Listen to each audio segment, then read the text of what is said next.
everyone, and welcome to our Semgrep community event on how to swim in the Ocean of SCA. My name is Amanda McCarvill, and I'm the community coordinator here at Semgrep, and I will be your host. And joining me today is Rotem, who is the Director of Product Security at Playtika. Rotem, can you introduce yourself? Sure. So as you said, I'm the Director of Product Security at Playtika. We can say, responsible for all the security for products.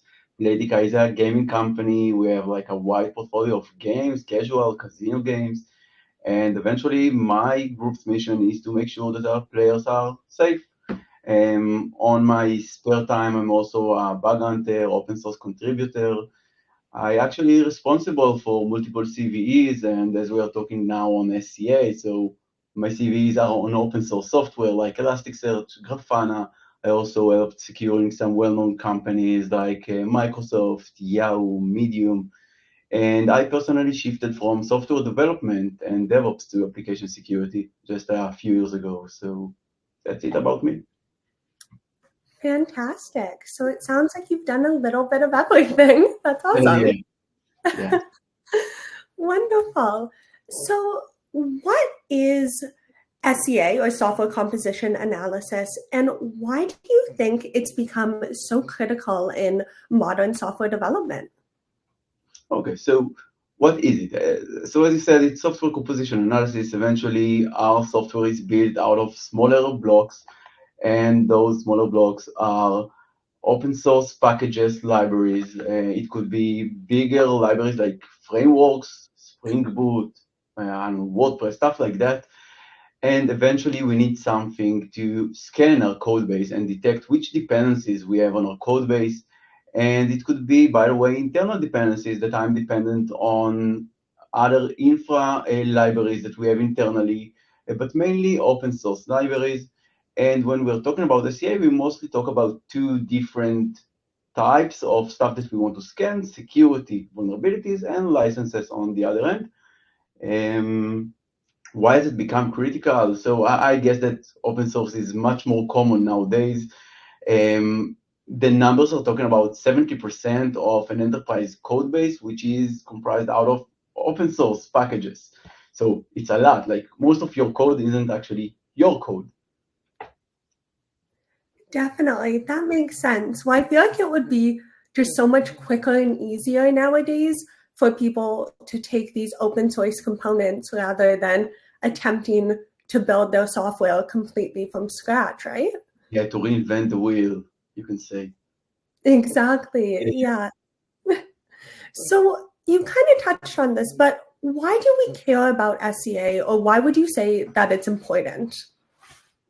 So eventually, we care about it because we want to make sure that our customers are safe, no matter what we do, what our business does. So we want to make sure that it's secure. So as part of that, as it comprised 70% of our code base, we want to make sure that it has no vulnerabilities, or at least if it has vulnerabilities that are already known to the public, we want to fix those. We can take one example, which is Log4Shell. This is like the cool name that it got. Eventually, it is a vulnerability that was identified in a library, a Java library called Log4j. And almost every Java project had this library.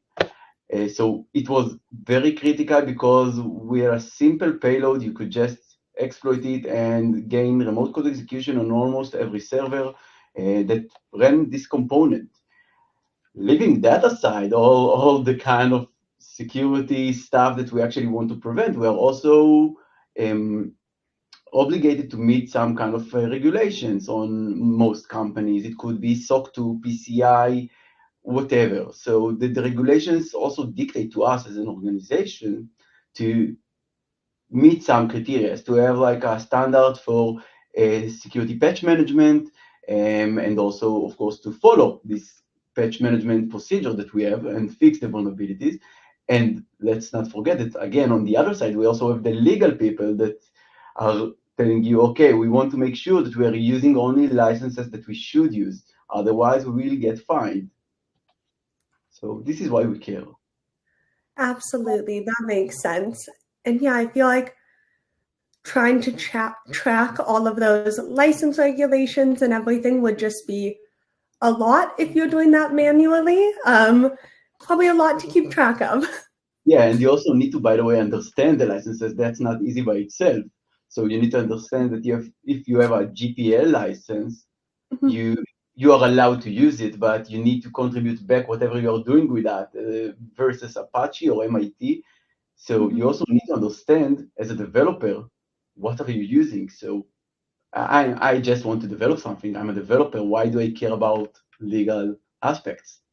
Definitely. You want to focus on what you do best. You don't want Right. to have to worry about that. And I feel like it would be changing so often, right? Like it's constantly evolving. So even if you understand it, you need to kind of keep up with it in order um, to know what's going on, I guess. Yeah, in a way, yeah. Yeah. So would you say that all SCA findings are equal, or do you have a categorization that helps you kind of tackle this? hmm So I actually like to look at it as a spectrum of open source software. Eventually, we can say that it begins from the OS level, like Linux is also open source, and then Linux has its own packages like CURL, wget, OpenSSL, stuff like that. And eventually, we also have the application layer. So we have the Java code, Python, or whatever we are using. So it's a very wide spectrum of software that we can look at on SCA and find vulnerabilities at, and again, look at the licenses.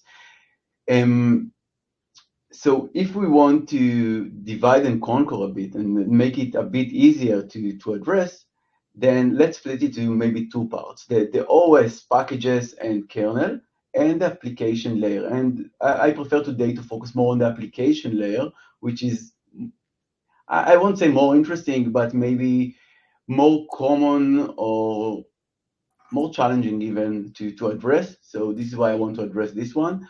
And also when I'm talking about OS layer, so it's also a newer stuff like Docker, not that new, but Docker images are also kind of OS by itself.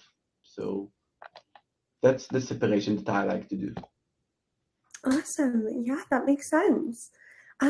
So why do you think that R&D folks keep accumulating more technical debt when it comes to SCA findings? And what can we as application security folks kind of do to resolve this? Okay, so first of all, it's not that easy to even understand which kind of dependencies you have on your code. So first of all, you need to have like a catalog or a view that you can understand which dependencies you have.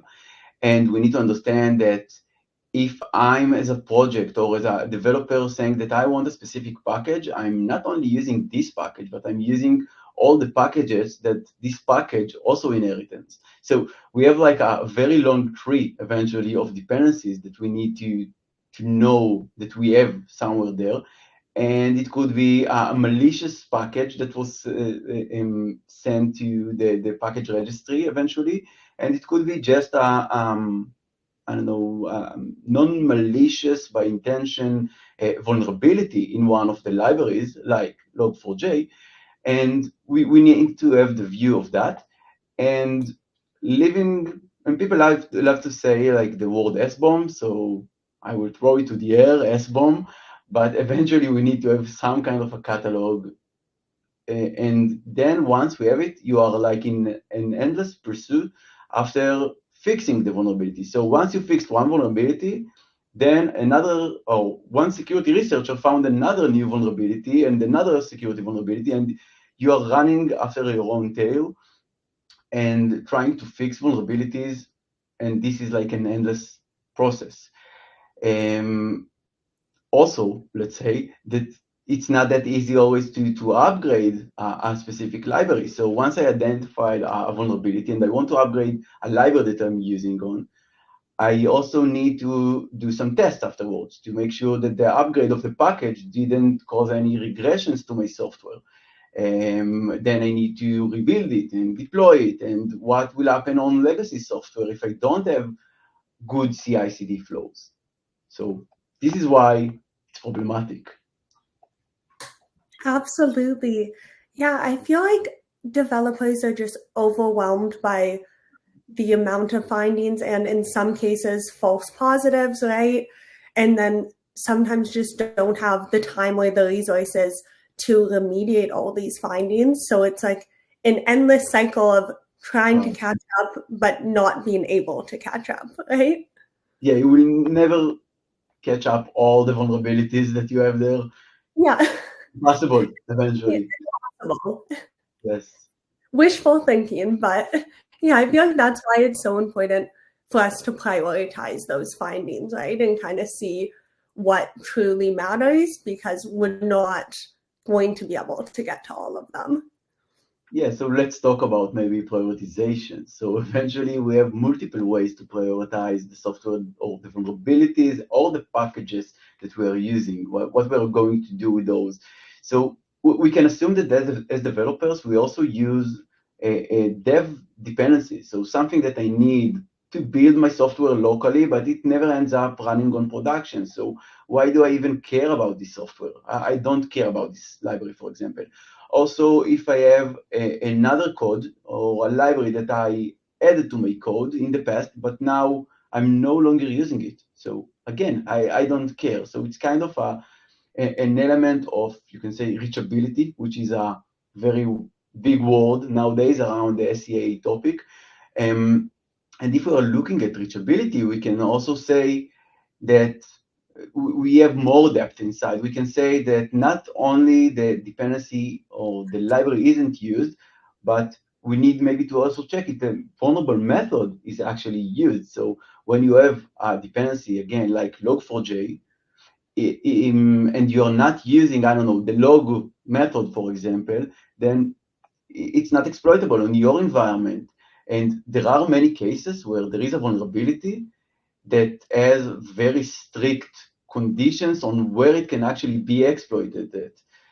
We can take another example of Spring for Shell, which is a vulnerability in Spring Boot that allowed, again, remote code execution. And in this vulnerability, it was very hard to actually exploit it on most cases because you need to run your software on a Tomcat server and not on any other kind of server.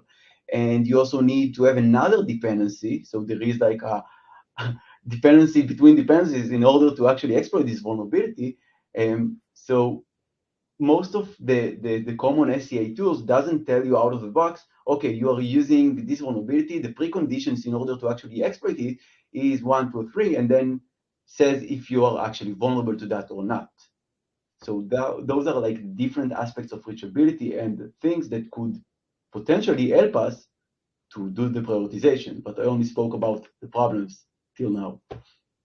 No, absolutely. I couldn't agree more with that. I think the concept of reachability and reachability analysis is, I know I'm kind of jumping ahead, but it's so important almost because if there's a vulnerability that exists in your code, but it's not reachable, so it can't be executed, then it's almost always not going to pose a business risk, right? So Right. it's not as critical as maybe something that's in production or um, something that's more kind of on the outside there. So on that topic, why do so many SCA tools suffer from false positives, and how can we avoid that? So I think that eventually they suffer from false positive because it is very hard to understand what is actually reachable or not. So once you're saying false positive, it has like a very wide spectrum of what is a false positive. It could be, again, that it is not loaded or not exploitable in my environment. So it's not a false positive. There is a vulnerability in this package, but I just don't care because I'm not going to be exploited on my environment. So that's mostly it on this part of the false positives, I guess. Yeah, absolutely. And then I guess on that, are there any suggestions you would have onto how to avoid this, or how teams can avoid kind of a number of false positives? Or Sure. So what we can do is eventually try to, again, we talked about only the problems till now, so let's talk about the solutions, as you're saying. So I need to understand if something is reachable. How can I understand if something is reachable? So there are some SEA tools nowadays that can tell me if something is reachable or not. For example, I can also create a policy on some of the tools that we have out there in the market and say, okay, only if this is I don't know, exploitable in the wild, only then I want to do something. And there is something called EPSS, which is Exploit Prediction Scoring System, which is kind of new. I don't know, it is out there for 2 years now, something like that. And it tries to help you to not only look at the vulnerabilities, because in some cases you have a vulnerability that got the score of, I don't know, 9.9 out of 10, but eventually you need to have root permissions on the system in order to exploit it. So it's ridiculous. If I'm already a root on that machine, I can do whatever I want. So EPSS is there for the rescue to try to say, okay, it is actually exploited in the wild at the moment, and it is very easy to exploit it because the payload is easy, versus, I don't know, you need like a crazy payload with, I don't know, millions of requests and a huge infrastructure in order to actually exploit it.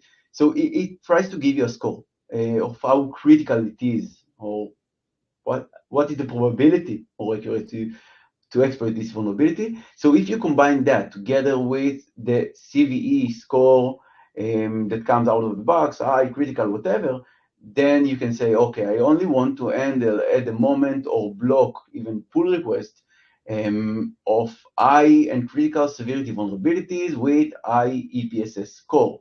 Also, I can say that I want to ignore dev dependencies, as I said, and maybe add to that a bit of reachability features to say, okay, only if it is reachable and imported. So it all depends on the tools that we are using. I can also give maybe another example of something that we are doing internally at Playtika, which is to check if a software is actually deployed to production. So we created like our internal tools to actually check if a specific service is deployed to production, and if it's not, we are just ignoring all the findings in this code repository because we know that we don't care a lot about it at the moment. Once it will get deployed, we will care about it. So it's like a recurring process that always ignores stuff for a small period of time, and once it is deployed, if it will be deployed, then it won't be ignored anymore. absolutely, no, that's great advice to have kind of the different context in different areas to give you a more, I guess, holistic view of what's actually happening with that vulnerability, if it's business critical, and kind of allow you to prioritize that way.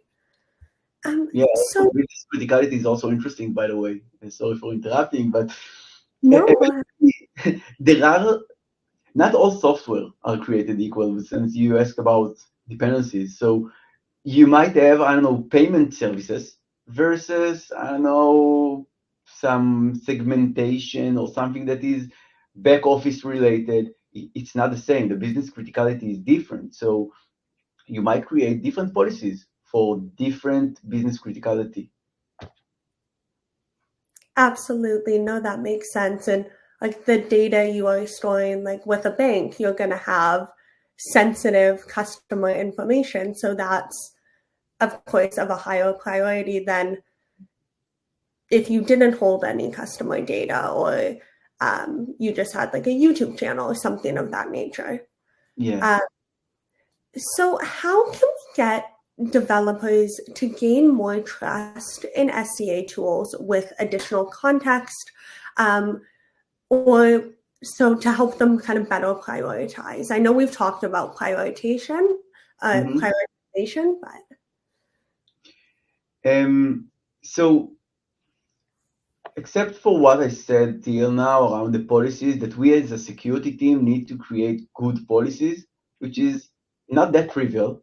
it's complicated, as I already mentioned. But on the other end, the developer needs to know how he should actually fix the vulnerability, because fixing the vulnerability is a pain by itself. Because if the tool doesn't tell you to which version you need to upgrade, or if the tool always tell you, okay, you need to upgrade with a major version, so it's not that easy. Let's imagine that we have, I don't know, the core of the system, of the application that I'm working on, and I need to upgrade the framework. Upgrading the framework is a huge thing. It's not something that, okay, I'm going and updating it, and in 5 minutes it will get deployed to production. No, it could take months of work. Or even if you're talking about legacy software, I don't always have the developers that actually build this legacy software and even understand what they need to do and how to test it. So maybe the best approach will be to create pull requests which are more fine-grained and more specifically on, instead of upgrading a major version, only upgrade to a patch version, maybe even create some kind of patches on your side to eliminate that. Maybe you can also be creative on some cases and say, okay, I'm not going to patch this vulnerability. I'm going to replace the library, or I'm going to block it on another security tool that I have. I know, some runtime protection, web application firewall, whatever. So on some cases, you need to be more creative around open source vulnerabilities, I guess. Absolutely, that makes sense. So when we're looking at integrating these SCA tools, is there only one way to do this within the SDLC, or is there multiple? So there are too many ways to do that, I guess. You can put an SCA tool wherever you want eventually. You can put it on the IDE of the developer, and let's maybe go over the pros and cons while I'm talking. So the pros of doing it on the IDE of the developer, on their environment where they write their own code, it's great from one end because you are shifting left, and the effort of fixing the issue could be the most minimal effort. But on the other end, you can't actually make it strict. So it's not enough, because there will always be the developer that didn't install your plugin or whatever in their IDE.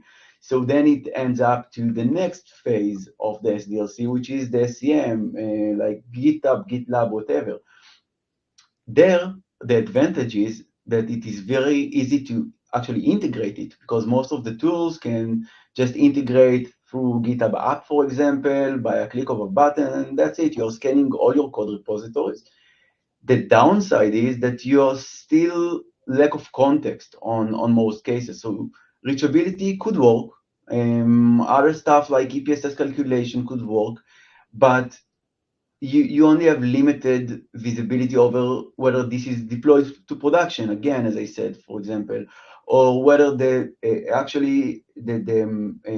vulnerable method is actually being called or not, executed. So you still lack of context once you're doing it in the SCM.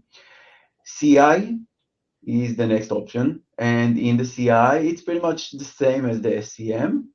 Maybe it is just a bit more hard to actually implement it on the CI, and this is my less preferred way to do that, by the way. I always prefer to go with SCM, again, because this is very easy. You just plug and play and you get results out of the box, with a lot of noise, of course, but still, you get something.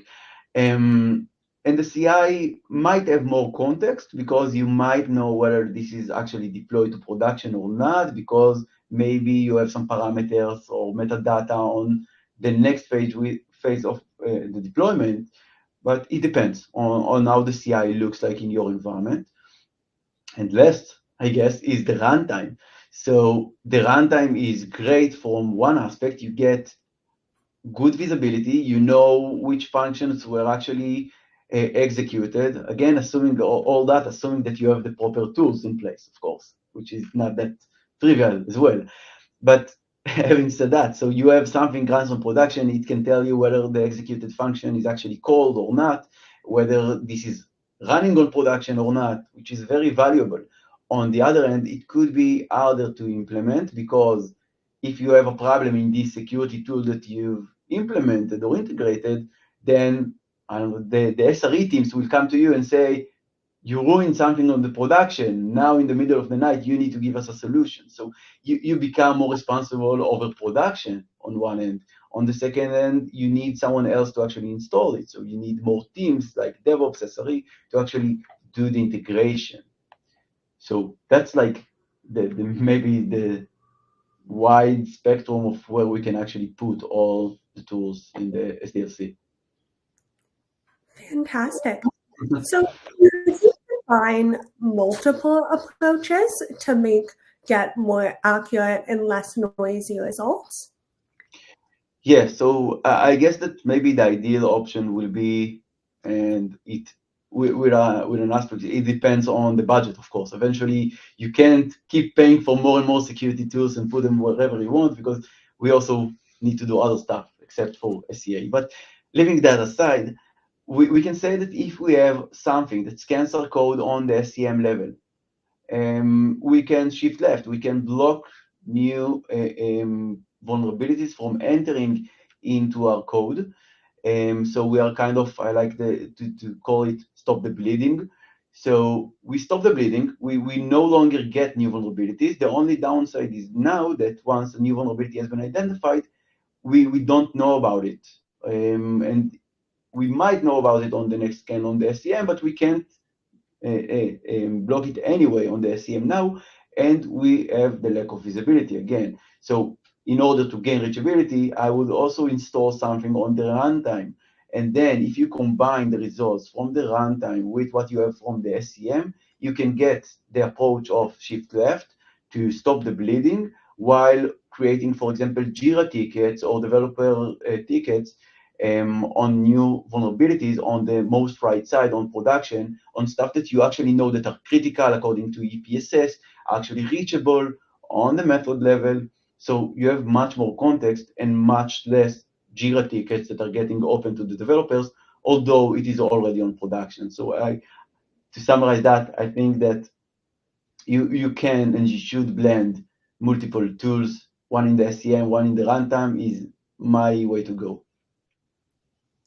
Awesome. Yeah, that kind of two-pronged approach sounds like a good way to go about it because later on in the SDLC, you have more context, right, of where that code's actually going to be, whether it's reachable, and having that context will be beneficial as well. Yeah, so it's like a graph, I guess, that the effort of fixing it is going up while the context is also, or the amount of context that you have is also going up, but they clashes, of course. Of course, yeah. Wonderful. So, what are some best strategies for addressing vulnerabilities and issues identified by SCA without disrupting the development process? So I think that I a bit mentioned it before. So I think that it's all about the policy. Eventually, we need a good policy that won't become too noisy to the developer from one end and won't miss too much stuff for the security team because eventually our purpose is to keep us secured and safe. So we can't say, okay, we are all on the side of the developers. We will only give them one ticket once a week. It's not always up to us. We still want to mitigate the big risks. And using, again, EPSS with reachability and all those kind of stuff, you can find a good balance. And I believe that it's also a matter of maturity of an organization. So if you're coming to an organization without anything, so you can't start by blocking stuff on a very strict policy. You need to start more loose. But as the time goes, you can make your policy more strict. So you can maybe build it in your roadmap to say, okay, I'm starting loose, and then I'm tightening it a bit up and saying, okay, from now on, I also want to block, I don't know, medium severity vulnerabilities from entering the production. And all that, assuming that I can even get this decision, because some organizations need to meet stricter regulations like FedRAMP, and then they don't have the ability to say, okay, let's ignore it for a while and then only start. So it all depends also on the organization. That's also worth mentioning. Absolutely, that makes sense. So when starting out, I guess you would start small and prioritize those high priority vulnerabilities based on a risk and impact, and then you can kind of go to those medium severity and lower severity depending on the maturity of your business and kind of how much time and resources you have. Right, and also maybe to decrease the EPSS score, because once you are using a high EPSS score, so you might miss a lot of stuff, because if it was, for example, a high severity vulnerability in the first place, so the EPSS score will always be lower than a critical vulnerability one. So you can start with an EPSS score that is very high as well. So you need to fine tune that a bit according to your environment and the number of findings that you actually get. So it's a bit tricky, but you can get to that, I believe. Absolutely. So how would you say that SCA differs from other security tools and methodologies, such as maybe static analysis or dynamic analysis?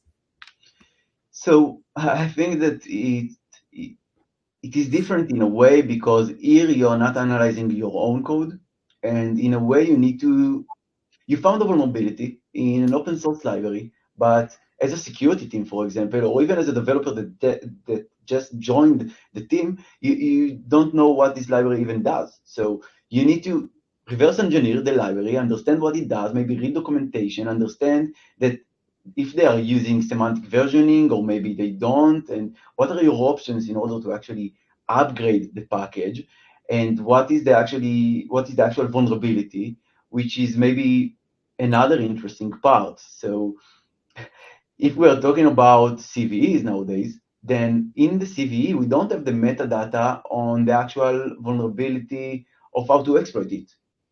It is good from our one end, because we don't want to make the work easier for the malicious side to get a CV and then say, okay, I just need to do that and that in order to exploit that. But on the other end, as defenders, I also don't have the context. So I don't know which function is actually the one that is responsible for creating this vulnerability, and which function I need to check if I'm using in order to say if I'm exploitable or not, or if it is exploitable in my environment or not.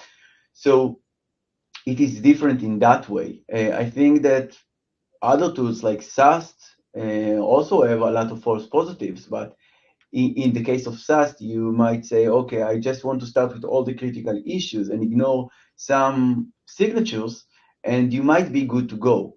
But with dependencies, because of all the long tree of dependencies and the depth and the reachability aspect, it becomes much harder to actually tackle this issue. And it's not your code. Again, you are trusting code that you don't know who wrote it and which other code it relies on, that who wrote that code. So it could be malicious, like a supply chain attack that you want to protect yourself against, or again, something that was done without any malicious intent. So that's maybe the major differences. Yeah, no, absolutely. So I'm just going to pause for a second. We got a question in the chat. So it says, how do you deal with other security people who insist you fix every vulnerability reported, even if you feel like they pose no risk? Okay, so that's a good one. I think that first of all, we need to understand the context. Why am I requested to actually fix this or all the vulnerabilities that I have in my environment? And then let's assume the most strict option, that I'm required to meet, again, FedRAMP regulation, for example, which is very strict.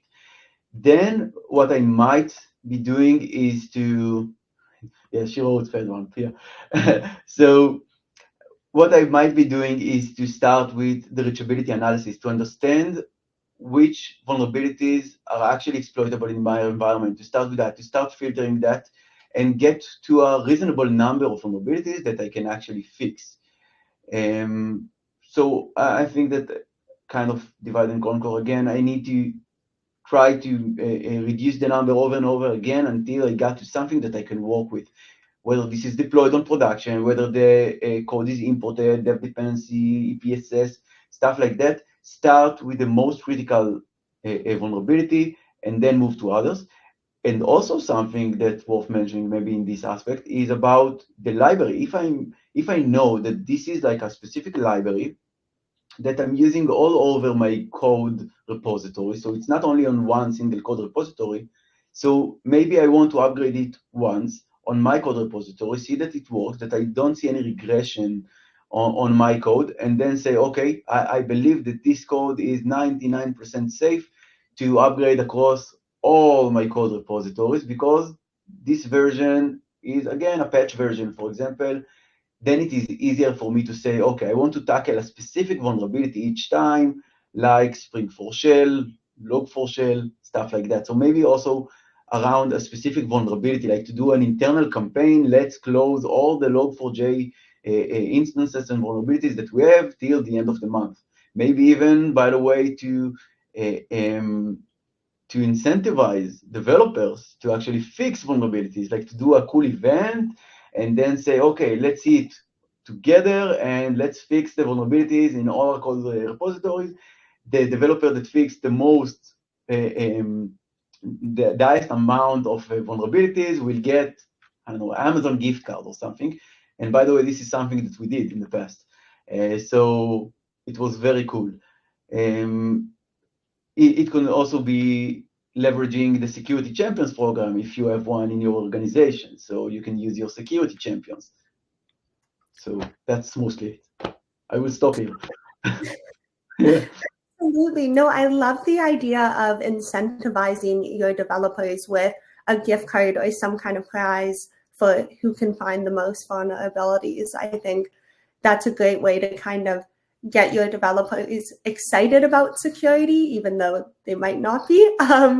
And security champions too is a fantastic idea to kind of help push the developers in the direction you want them to go and understand, you know, why security is important, why do we care, and why we're kind of prioritizing this. Yeah, by the way, we did like a cool experiment. I call it experiment because this is what it is in my opinion. And I said, okay, we have that amount of open source vulnerabilities at the moment, and we want to say which packages we are actually using now at Playtika and publish it on our public bug bounty program.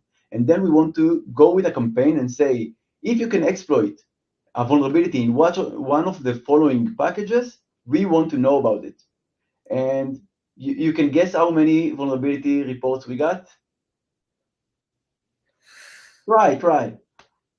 Yeah, 0, none. So I think that this is maybe the most, I don't know, boring part or the downside of SCA, because eventually you always run after something that you are not sure about the value of what you're doing. And if you're telling developer to do that, then they are not sure if you know what you're doing as a security team, and you lose the trust internally with your developers.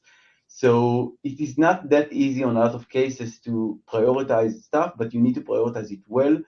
And fix the things that you actually know that are exploitable now, or at least to start with that. I won't say that you need to ignore all the other vulnerabilities. I'm not saying that. We are not ignoring all the other vulnerabilities, but you need to prioritize it somewhere or somehow. So another question in the chat, what do you do if developers won't fix the things you find? Okay, so on some cases, we are regulated again, and we don't have any other options. So I would just go to the management and say, okay, guys, you need to fix it. But leaving the managerial side aside for a sec, I think that we also need to convince them. And since I'm coming from software development myself, it is very easy for me to say, okay, you don't need to fix it, or you do need to fix it because of 1, 2, 3. And I can also say to the developer, okay, you think that you don't need to fix it, this is not like a real vulnerability, this is exploitable, Okay, give me a week or one day, whatever. I will show you that it is exploitable or not. So I will give it to my team of penetration testers and say, let's exploit it. Or as I said previously, I will take it to the bug bounty program and say, can someone exploit it? And if not, maybe I will ignore some specific issues. Again, under what I'm committed to do on the different regulations. Absolutely. No, I love the idea of kind of showing them whether it's exploitable or not, or kind of proving to them that it matters, I guess I'll say. But no, that's a great idea. So how do you think, what role does automation play in SEA? And how can teams best leverage automated tools for effective analysis? Mhm. So I think that eventually, from what I saw till now in the market, all the tools are doing different stuff and in different approaches. And I won't say that one is good or one is bad. And it's very dependent on, again, the organization and how you work your internal SDLC and your CI, all various aspects. So there isn't good or bad in a way, but eventually you need to build your own automations, or at least this is what we did, in order to try and minimize the noise a bit more and to better prioritize all the stuff. So I mentioned briefly before that we built something that ignores vulnerabilities in software that is not actually deployed to production. There is no tool that can actually tell it to me out of the box because they don't have the context or the knowledge on how we work internally and what is defined to be deployed or not deployed to production. You need to connect to too many systems, to my CI, to my CD, to my runtime, to actually understand and also create a correlation between the code and the runtime, which is not that trivial. So this is something that we built, for example, internally. And we reduced by that around 30% of the high and critical vulnerabilities that we had, which is a lot. So I believe that you need to create automations around stuff that you believe that will be valuable for your organization. And if you feel that something is painful, maybe build an automation around that. But try to leverage all the features that you have in an out-of-the-box tool and choose the right tool for your organization. And again, it depends on what your organization needs. Absolutely. That makes sense. That automation would be kind of business by business and not a one size fits all model, since we all have different needs. So we got another question in the chat. It says, what percentage of time should developers plan for to fix SEA bugs compared to DAST or SAST? Or how do you decide which types of bugs get fixed first?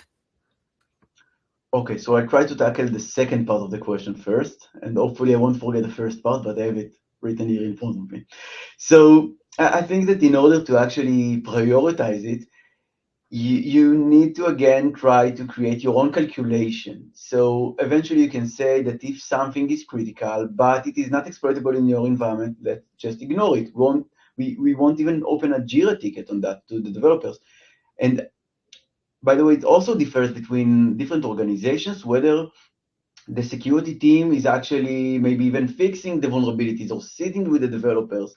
And just, I will say, here the ratio of people that we have an R&D group of around 2,000 people.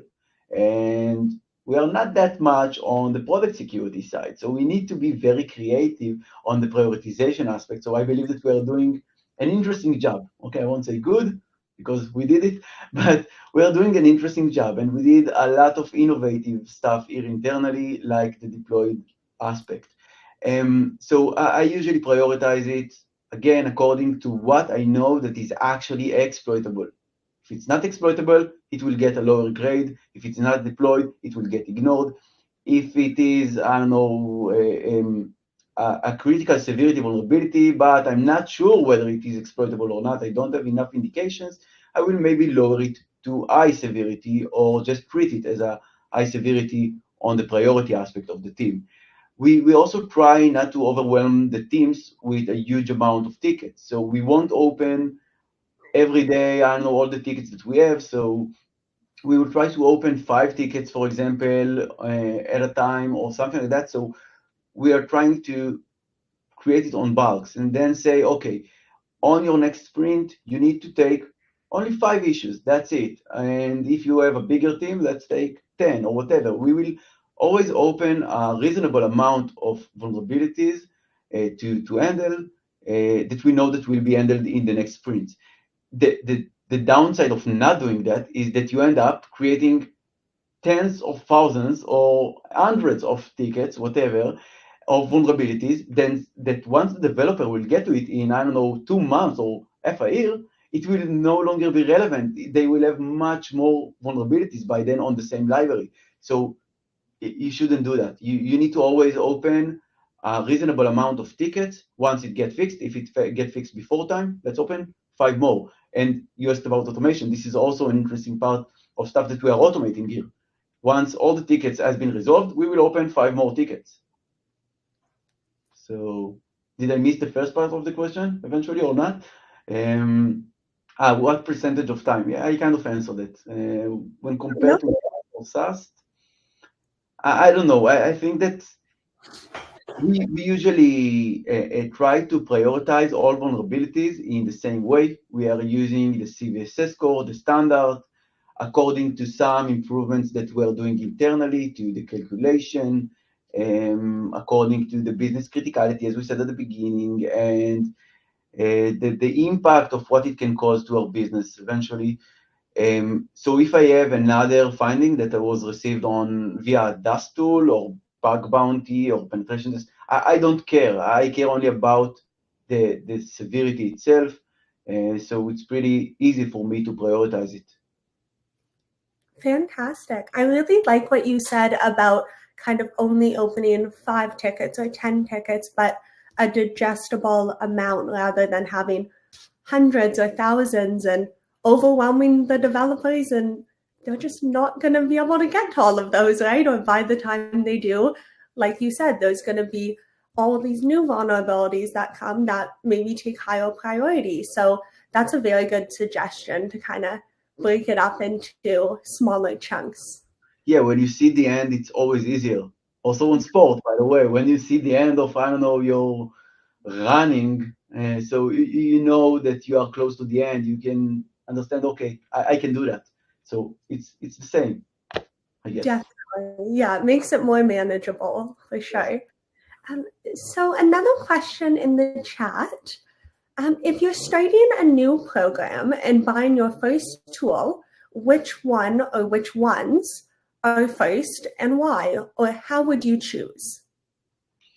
Okay, I guess that we are talking about SCA tools, but if the question is not on SCA tools, then my answer will be completely different. I believe, Okay. Okay, I had that this all will of it. be, yeah, so all tools eventually. Yes. Actually, that's easy for me to say, okay? I personally don't believe a lot on SaaS tools and also on DAS tools. So that's a lot. You can say you don't believe in any AppSec tools, but that's not completely accurate because I do believe in a different approach of more risk-oriented application security. So SaaS tools will eventually give you a lot of false positives, but on the other hand, will give you some valid findings. But if you're very strong on the right side, on the post-production, and you have a bug bounty program, which is pretty solid, you have good penetration testers internally that are going over every new feature, and having said that, you need to know about every new feature, which is also something very hard to do, but we got to this position by now. And also you have a good culture with your architect, and you have like a full software, a secure software development lifecycle, then SAST and DAST are nice, but eventually you can also get the indications of risks instead of vulnerabilities. So for example, if you will look on missing input validation that you got or an XSS finding from a SaaS tool, I will also get to that finding by knowing that a developer created a new API endpoint which is publicly exposed. So now I have more context versus what I have with a SaaS tool. And also that they have a missing input validation there, or they used a parameter with a risky name that we have a cool AI tool that we developed internally. Hopefully we will open source it soon, that gives a developer some insights once they are adding a new API with a parameter names that we know that are risky. For example, URL is very risky to SSRF vulnerabilities. So we will create a comment on the pull request to the developer to make sure that they validated all the inputs, did all they need to do, and also create a challenge to the security team. So instead of putting someone dedicated only to go over SaaS tools all day or SaaS findings all day, I just find risks or leads to vulnerabilities instead of finding the vulnerabilities.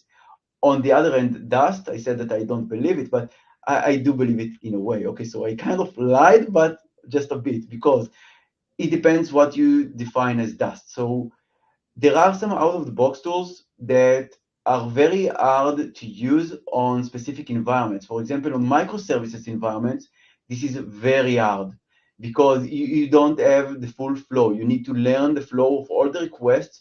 You need to also understand that you have multiple components in your infrastructure, that input validation doesn't necessarily happen on the service level. It could happen before. So DAS tools are very noisy as well, and on the other hand, misses a lot of stuff. So we do run kind of stuff that are scanners. For example, for XSS, SSRF, some of the stuff we built internally, some of the stuff are open source, some of the stuff are proprietary products, but we mix all those kind of stuff, and eventually I believe that we are in a very good maturity without having like tools that call themselves SAST and DAST. Okay. Yeah, I know it was long and it was why mind blowing. No, I think I agree with everything you said, and I think that was some great advice for sure. So we have about 5 minutes left here. So based off of everything we've kind of discussed today, what is your vision for SCA, or what do you think it will look like a few years from now? Okay, so I will start with a smaller vision maybe, and then go to the bigger vision that I have for this whole domain. On the smaller vision, I think that, as I kind of said previously, we need to have more information on CVEs, because eventually the way that CVEs works at the moment isn't good at all. We have a finding, it got a score that was put there by an analyst that doesn't even know how to exploit the vulnerability, doesn't know all the details. And because the security researcher told them that it's very critical, and maybe the vendor doesn't even have a good security team and doesn't even know what it means, then it got a very high score.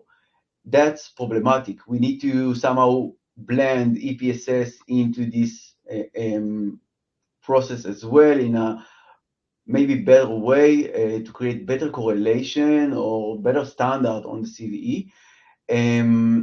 And also to have like an open source maybe database like EPSS, for example, that will say, okay, on a specific vulnerability, this is the exploitation path.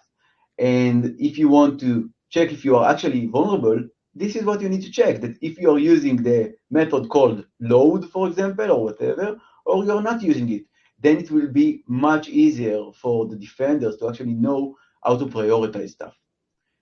That was my small vision. My bigger vision is to have better sandboxing of packages.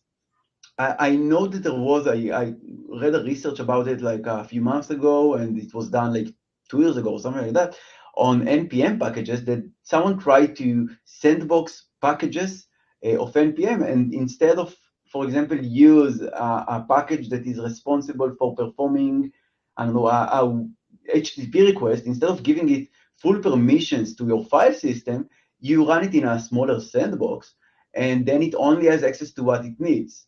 So to have kind of permissions manifest or better sandboxing of packages according to what they actually need to do in your environment. Don't give packages access to do HTTP request if it is only there to calculate the sum of two numbers. Okay, so that's mostly it. Fantastic. Wonderful. I love how you split that up into the small dream and the big dream, but we always love big dreams. Yeah. So we have 2 minutes left here, and we normally like to end with just a key takeaway. So if you have a key takeaway from today in our conversation, and then I'll give mine as well, and then we'll be at time. So maybe the key takeaway that I have is to work with your developers, not against them. Work closely, try to understand what you need to fix, and try to use the tools in order to help you, and not opposite way around. The tools are there to help you. So don't just put tools without using them properly, and choose the right tools that you actually need. Put them in the right places in the SDLC according to your organization, and create good and fine-tuned policies that will actually work and won't introduce too much noise. That's it. Amazing. Wow, I couldn't agree more. Everything you were saying, I was like, yes. Yeah, I would say I agree with everything you said. And then just understanding the context of your vulnerabilities, whether they're reachable, if they're in production, if they're exploitable, because that will give you a more kind of holistic view of what's going on and reduce some of the noise there as well. Awesome. Well, thank you so much, Rotem, for joining me today. It was such a pleasure being able to talk with you. And thank you, everyone, for joining us and asking so many amazing questions. Thank you for having me. It was great. Pleasure. Okay, bye, everyone. Have a great day.